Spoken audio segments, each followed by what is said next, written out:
Asta-i pentru mine, asta-i pentru ai mei. N-o să le zic numele, că se știu ei. Unii le spun băieți de băieți, alții derbedei. Cine mă crede dacă zic au stat drepți în fața armei? Sunt mândru de ei, de fiecare în parte. Între noi știi, defectele sunt acceptate. Între noi știi, nu vezi privire arogante. Între noi de la bani la curve totul se împarte. Au fost și ceva certuri, ne-am băgat și pule în gură. Și a doua zi împărțeam aceeași bere pe bordură. Asta-i pentru nopțile în care n-aveam niciun ban și inexplicabil ajungeam acasă ciocan. Am colindat țara în lung și în lat cu nașul. Și dacă prindeam supracontrol mai vizitam orașul. Încă râd că mi-amintesc aproape în fiecare zi cum am ajuns din Cluj în București cu 45.000. Asta-i pentru noi, pentru nopțile pierdute, pentru sticlele golite în câteva minute. Asta-i pentru mine, să-mi amintesc la bătrânețe că sănătatea mea s-a dus pe pulă în tinerețe. Asta-i pentru noi, pentru nopțile pierdute, pentru sticlele golite în câteva minute. Asta-i pentru mine, să-mi amintesc la bătrânețe că sănătatea mea s-a dus pe pulă în tinerețe. N-am uitat datorită cui sunt azi pe scenă. N-am uitat că în gașca asta nu se bagă în venă. N-am uitat de vorba noastră dragă, fix pula. N-am uitat nici de cocârței, chei unirea cu cola. Nu vrem în luxuri, ne rupem capul în orice beci. Deci singura cerință ar verile să fie reci. Dumnezeu ne iubește, bă, încearcă să înțelegi. Încă trăim deși am intrat în stâlp cu 150. Asta-i pentru anii de liceu, știu că am fost dement. De asta doar cei ca mine mi-au rămas în suflet. Asta-i pentru orice fum, pentru sutele de beri, pentru cei ce n-au văzut în prietenii afaceri. Asta-i pentru noi, să nu uităm niciodată că banii nu ne-au legat, să nu-i lăsăm să ne despartă. Aș vrea peste 25 de ani să vă pot saluta cu salutul nostru clasic, Hepea! Asta-i pentru noi, pentru nopțile pierdute, pentru sticlele golite în câteva minute. Asta-i pentru mine, să-mi amintesc la bătrânețe că sănătatea mea s-a dus pe pulă în tinerețe. Asta-i pentru noi, pentru nopțile pierdute, pentru sticlele golite în câteva minute. Asta-i pentru mine, să-mi amintesc la bătrânețe că sănătatea mea s-a dus pe pulă în tinerețe.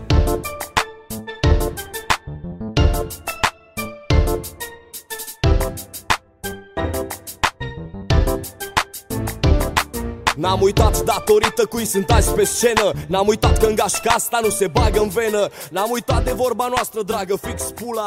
N-am uitat nici de cocârței, că e un... Șterge că...